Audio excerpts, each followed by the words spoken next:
जल ज्ञान गंगा में आप सभी का स्वागत है। कल हमने कथा में युधिष्ठिर का युवराज होना और कड़िक की कूटनीति की कथा को सुना था। आज हम पांडवों को वारणावत जाने की आज्ञा की कथा को पढ़ेंगे, जो कि इस प्रकार है।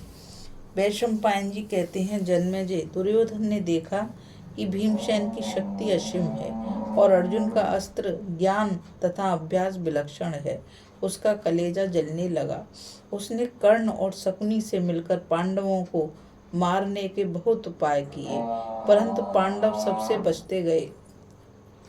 विदुर की सलाह से उन्होंने यह बात किसी पर प्रकट भी नहीं की। नागरिक और पूर्ववासी पांडवों के गुण देखकर भरी सभा में उनके गुणों का बखान करने लगे। वे जहाँ कहीं भी चबूतरों पर इकट्ठा होते, सभा करते, वही इस बात पर जोर डालते कि पांडु के ज्येष्ठ पुत्र युधिष्ठिर को राज्य मिलना चाहिए। धृतराष्ट्र को तो पहले ही अंधे होने के कारण राज्य नहीं मिला, अब वे राजा कैसे हो सकते हैं। शांतनु नंदन भीष्मी बड़े सत्य संध और प्रतिज्ञा परायण हैं। वे पहले भी राज्य अस्वीकार कर चुके हैं, तो अब कैसे ग्रहण करेंगे। इसलिए हमें उचित है कि सत्य और करुणा के पक्षपाती पांडु के ज्येष्ठ पुत्र युधिष्ठिर को ही राजा बनावें। इसमें कोई संदेह नहीं कि उनके राजा होने से भीष्म और धृतराष्ट्र आदि को भी असुविधा ना हो। वे बड़े प्रेम से उनको संभाल कर रखेंगे। प्रजा की यह बात सुनकर दुर्योधन जलने लगा। वह जल भुन और कुड़कर धृतराष्ट्र के पास गया और उनसे कहने लगा, पिताजी, लोगों के मुंह से बड़ी बुरी बकबक सुनने को मिल रही है। वे भीष्म को और आपको हटाकर पांडवों को राजा बनाना चाहते हैं। भीष्म को तो इसमें कोई आपत्ति है ही नहीं, परंतु हम लोगों के लिए ये बहुत बड़ा खतरा है। पहले ही भूल हो गई। पांडु ने राज्य स्वीकार कर लिया और आपने अपनी अंधता के कारण मिलता हुआ राज्य भी अस्वीकार कर दिया। यदि युधिष्ठिर को राज्य मिल गया तो फिर वह उन्हीं की वंश परंपरा में चलेगा और हमें कोई नहीं पूछेगा। हमें और हमारी संतान को दूसरों के आश्रित रहकर नरक के समान कष्ट न भोगना पड़े। इसके लिए आप कोई ना कोई युक्ति सोचिए। यदि पहले ही आपने राज्य ले लिया होता तो कहने की कोई बात ही नहीं होती। अब क्या किया जाए। धृतराष्ट्र अपने पुत्र दुर्योधन की बात और कड़िक की नीति सुनकर दुविधा में पड़ गए। दुर्योधन ने कर्ण, शकुनी और दुशासन के साथ विचार करके धृतराष्ट्र से कहा, पिताजी, आप कोई सुंदर सी युक्ति सोचकर पांडवों को यहाँ से वारणावत भेज दीजिए। धृतराष्ट्र सोच विचार में पड़ गए। धृतराष्ट्र ने कहा, बेटा, मेरे भाई पांडु बड़े धर्मात्मा थे। सबके साथ और विशेष रूप से मेरे साथ वे बड़ा उत्तम व्यवहार करते थे। वे अपने खाने पीने की भी परवाह नहीं कर रखते थे।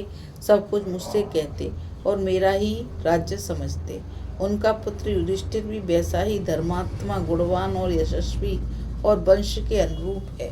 हम लोग बलपूर्वक उसे वंश परंपरागत राज्य से कैसे च्युत कर सकते हैं, विशेष करके जब उसके सहायक भी बहुत बड़े बड़े हैं। पांडु ने मंत्री, सेना और उनकी वंश परंपरा का खूब भरण पोषण किया है। सारे नागरिक युधिष्ठिर से संतुष्ट रहते हैं। वे बिगड़कर हम लोगों को मार डालें तो। दुर्योधन ने कहा, पिताजी, इस भावी आपत्ति के विषय में मैंने पहले ही सोचकर अर्थ और सम्मान के द्वारा प्रजा को प्रसन्न कर लिया है। वह प्रधानतया हमारी सहायता करेगी। खजाना और मंत्री मेरे अधीन हैं ही।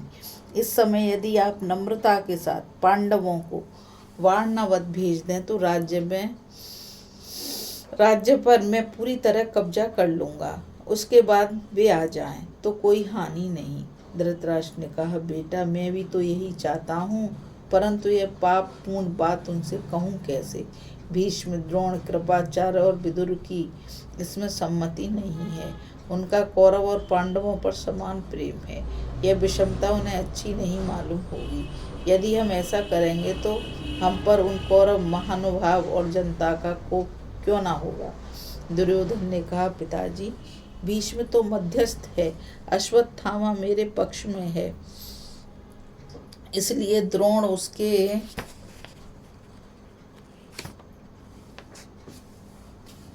विरुद्ध नहीं जा सकते। कृपाचार्य अपनी बहन बहनोई और भांजे को कैसे छोड़ेंगे। रह गई बात विदुर की, वे छिपे छिपे पांडवों से मिले हैं, पर वे अकेले करेंगे क्या।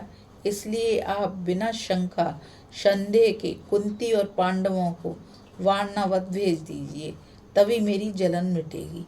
यह कहकर दुर्योधन तो प्रजा को प्रसन्न करने में लग गया और धृतराष्ट्र ने कुछ ऐसे चतुर मंत्रियों को नियुक्त किया जो वारणावत की प्रशंसा करके पांडवों को वहां जाने के लिए उकसावें। कोई उस सुंदर और संपन्न देश की प्रशंसा करता तो कोई नगर की, कोई वहां के मेले का बखान करते नहीं अगाता।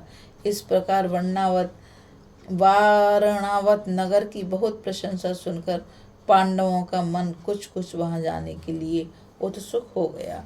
अवसर देखकर धृतराष्ट्र ने कहा, प्यारे पुत्रों, तुम लोग मुझसे वारणावत की बड़ी प्रशंसा करते हो। यदि तुम लोग वहां जाना चाहते हो तो जाओ। आजकल वहां मेले की बड़ी धूम है। देखो, वहां तुम लोग ब्राह्मणों और गवैयों को खूब दान देना तथा तेजस्वी देवताओं की तरह विहार करके फिर यहाँ लौट आना। युधिष्ठिर धृतराष्ट्र की चाल तुरंत समझ गए। उन्होंने अपने को असहाय देखकर कहा, आपकी जैसी आज्ञा, हमें क्या आपत्ति है। उन्होंने कुरुवंश के प्रहलिक, भीष्म, सोमदत्त आदि बड़े बूढ़ों, द्रोणाचार्य आदि तपस्वी ब्राह्मणों तथा गांधारी आदि माताओं से दीनता पूर्वक कहा, हम राजा धृतराष्ट्र की आज्ञा से अपने साथियों के सहित वारणावत जा रहे हैं। आप लोग प्रसन्न मन से हमें आशीर्वाद दें कि वहां पाप हमारा स्पर्श ना कर सके। सबने कहा, सर्वत्र तुम्हारा कल्याण हो, किसी से कोई अनिष्ट ना हो और सब जगह तुम्हारा मंगल हो।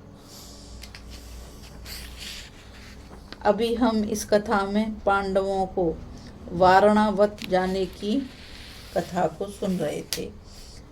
अब हम आगे की कथा में वारणावत में लाक्षा भवन, पांडवों की यात्रा, विदुर का गुप्त उपदेश की कथा सुनेंगे।